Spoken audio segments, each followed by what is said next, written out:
One of the whiskies in this video was named the best pot still whiskey in the world this year. Not the best in Ireland, the best anywhere against everything. And the company whose name is on the front of that bottle has never owned a distillery, has never run a still, and has never made a drop of whiskey in its life. It is a wine shop on Grafton Street in Dublin that opened its doors in 1805 and is still run by the same family. That is not a scandal. That is how Irish whiskey actually works, and almost nobody buying it in America knows. A very large number of the bottles on your local shelf were not made by the company on the label. They were bought in from a distillery that is not named anywhere on the packaging, and then dressed in a story about a castle or a poet or a family farm.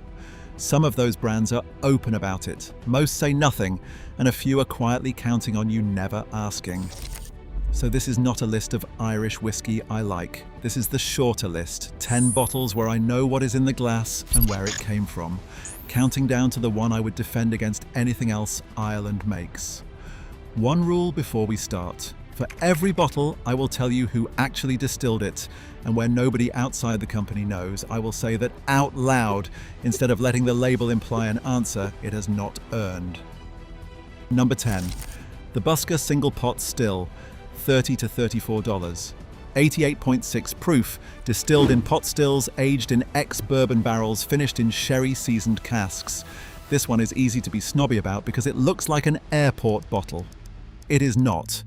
The Busker is made at Royal Oak in County Carlow, a real working distillery that distills its own liquid rather than buying it, and the pot still expression is the cheapest genuine single pot still whiskey I can point an American buyer toward with a straight face.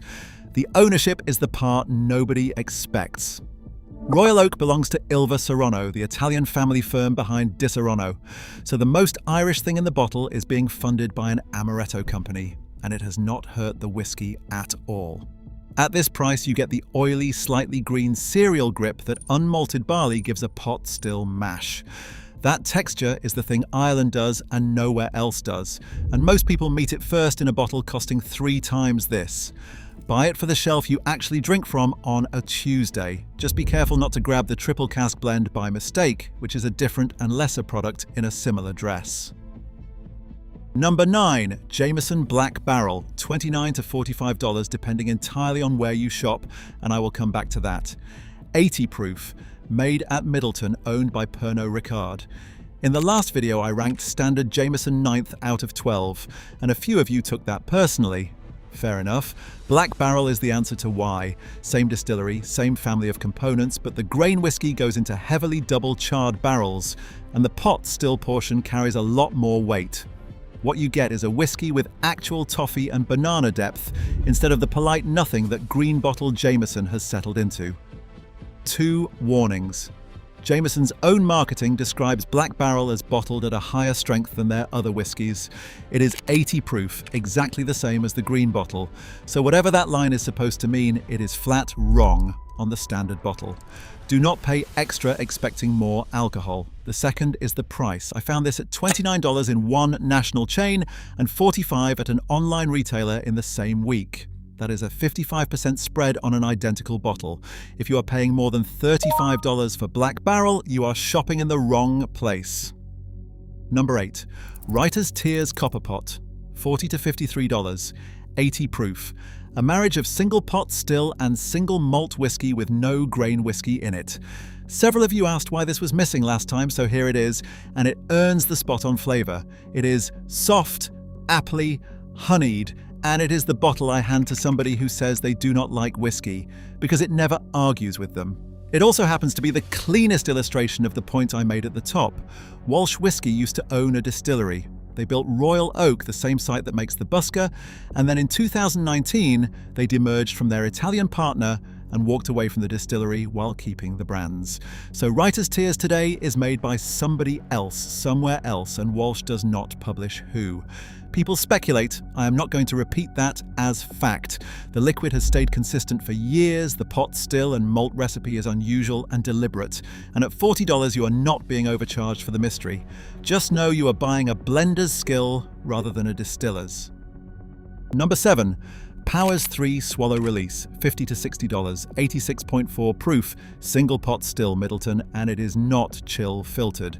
Pound for pound, this is the best value single pot still whiskey in Ireland, and it is not particularly close. Predominantly ex-bourbon maturation with an Oloroso sherry component blended through it, bottled a few points above the standard 40%, and left unfiltered so the texture survives the trip into the bottle. Powers as a name has a strange status. It is the whiskey Irish bar staff drink and the whiskey American tourists ignore, and the 3 Swallow is the expression that explains why the bar staff are right. Big pepper, hard green apple, a slightly dusty grain note underneath. Yes, John's Lane finished second on my last list. This is not that bottle, and I am not double dipping. John's Lane is the 12-year-old statement piece, the one you pour when somebody needs convincing. 3 Swallow is the everyday version of the same argument, and if you can only own one Powers, own this one. The catch is distribution. It sells well on the East Coast and through specialist shops, and it is patchy in the chains, so if you see it, that is your moment. Number 6. Egan's Fortitude, $48 to $60, 92 proof, single malt, triple distilled, and not chill filtered. This is fully matured in Pedro Jimenez sherry casks, not finished in them for 6 months at the end. Matured in them, start to finish, which is rare because PX is an expensive and aggressive cask to hand your entire spirit to. The result is dark, thick, raisined whiskey with a real syrupy weight, and it won its category at the Irish Whiskey Awards in 2024, up against every single malt in its age bracket priced under €60. If you have ever tasted a heavily sherried scotch and wished it had less smoke and more sweetness underneath, this is that bottle. The Egan family have been in the drinks trade in Tullamore since 1852. An older lineage than most distilleries currently operating in Ireland. They do not distill either, and they do not name their supplier. But they are open about being a bonder rather than a distiller, which is the old Irish model and an honest one, and the whiskey speaks for the choice.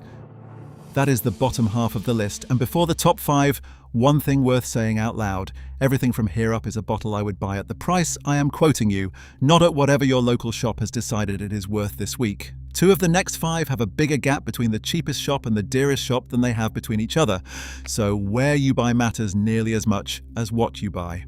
Number 5, Redbreast Lustau Edition, $80 to $90, 92 proof, single pot still Midleton. Redbreast 12 topped my last list and I meant it, so the obvious question is why the Lustau instead of just telling you to buy the 12 again?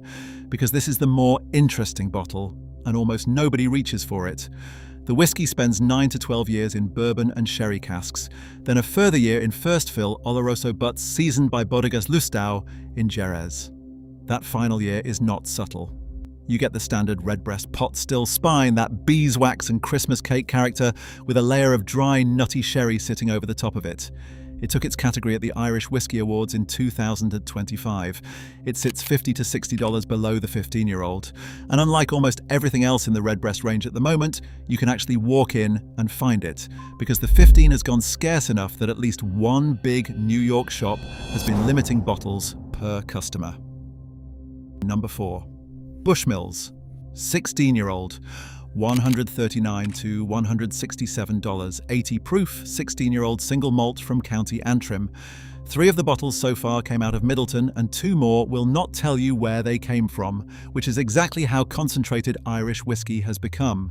Bushmills is the counterweight. It is in Northern Ireland, it is owned by Proximo now, and it makes malt in a completely different register. The 16 spends around 15 years split between Oloroso sherry and bourbon seasoned casks, and then finishes in port pipes. The port is the signature. It puts a red fruit and dark chocolate edge on top of an already rich malt, and there is nothing else in Irish whiskey that tastes quite like it. I will be straight about the weakness. 80 proof is thin for a $140 bottle in 2026, and you will feel it in the finish, which fades faster than it should. But it earns its place because the alternative is a list where every recommendation comes from one distillery in County Cork, and that would be a lie about the state of the country. Also, shop for it. The brand sells it directly at $167 and multiple retailers sit at $139. Never buy this one at full price. Number 3. Midleton Very Rare, the 2026 release, $240, 80 proof. Legally a blend made at Midleton and the 43rd annual edition of it. Straight back to County Cork and to the bottle more of you asked about than any other after the last video. So let me put it on the list properly and be precise about what it is and what it is not. Every year, the master distiller selects a small number of casks, all American oak ex-bourbon, no sherry, no finishing cask, no age statement, and marries them into one release with a vintage on the label. That is not a shortcut. It is the point. What you get is a snapshot of what Midleton thought its best work was that year, and the 2026 is soft and creamy, orchard fruit and vanilla, with the pot still spice sitting underneath the sweetness rather than out in front of it. Here is what earns it the place. $240 is a price cut. The 2024 and 2025 vintages carried a $350 recommended price, so Irish distillers have taken roughly 30% off their own flagship in one step. This is the first time in years that the most famous bottle in Irish whiskey has been priced somewhere a normal person can justify. And if you have been waiting for it to come down, it came down. Here is why it is third and not first. 80 proof is a genuine limitation at this money, and legally this is a blend rather than a single pot still, so you are paying flagship prices for a gentler whiskey than the two bottles above it. One more thing, because it costs people real money. The enormous prices you see attached to Midleton Very Rare online are for discontinued back vintages, not for the bottle on the shelf today. A 1980s listing at 4 figures tells you nothing about what the current release is worth. 240 is the number. Number 2, Yellow Spot 12-year-old, $100 to $120. 92 proof, single pot still, fully matured for 12 years, not chill filtered. A commenter on the last video wrote that Redbreast 12 lives permanently on his shelf, but when he wants something truly special, he reaches for Yellow Spot, and that it was the best whiskey he had ever tasted. I read that and thought, yes, that is the correct opinion. 3 woods. American bourbon barrels, Spanish sherry butts, and Malaga casks, which almost nobody else uses. The Malaga is what makes it. It brings a honeyed, faintly raisiny sweetness that sits against the pot still spice instead of smothering it. And 12 years of full maturation rather than a quick finish means it is properly integrated. And this is the wine shop I opened the video with. The spot whiskies belong to Mitchell & Son, now run by the 6th and 7th generations of the family. Irish distillers distills and matures the liquid. Mitchells own the brand and choose the casks, which is the entire job, and they have been better at it than most people who own actual stills. It is allocated now. One New York retailer flatly states it will be on strict limited allocation all year. If your shop has it at 100, buy 2. Number 1. Red Spot 15-year-old, 92 proof, single pot still, minimum 15 years matured in bourbon, Oloroso sherry and Sicilian Marsala casks and not chill filtered. This is the bottle I opened the video with. In March of this year, the World Whiskies Awards named it World's Best Pot Still, and it comes from the same Dublin wine merchants as the Yellow Spot, which means the finest pot still whiskey on the planet right now is chosen by a family that has never distilled anything. Red Spot did not exist for about 50 years. It was killed off in the 1960s along with most of Irish whiskey and brought back in 2018.